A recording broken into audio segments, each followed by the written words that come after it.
Mignonezet, mignonet ker. Rederezet, rederien karet. En em vod de bureau a redadet. Vod e forza pugnama a bouchou e leiz, en em doare virtuel e vezu, on eus trederien.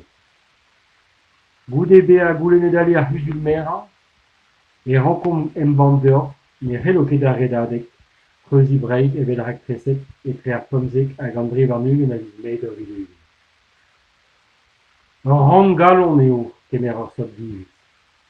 Ne siwaz ne c'hellon ket ober modal, rak sanjal a redion, e rankom be ar fur a pragmatik.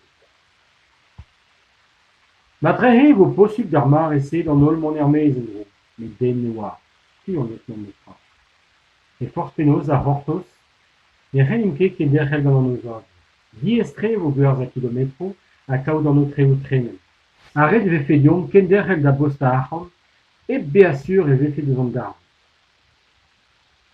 Adalek bremañ, e digor an traoù d'an ol menochou, evit gouzout penaos ober e kas da benn ur raktres brezhoneg a plijadenn. Dale a redadek daou velugen, nula anei, sevel ur redadek beror, ur redadek virtuel, mon eus eus an ol menochou, re an izili ar huzul mera, izili ar gevredigez, mignonez ar redadek. Mon peus menochou ne jommet ket etre daou kasit an eus diom. Dom vezo enon, en ur skipail, evit kaout menochou, hag an nijun a gaso a hanon war-du un diskoun a vo piou war matre bravo c'hoar. Bevet ar brezhoneg, bevet ar redadek, bet e gantre.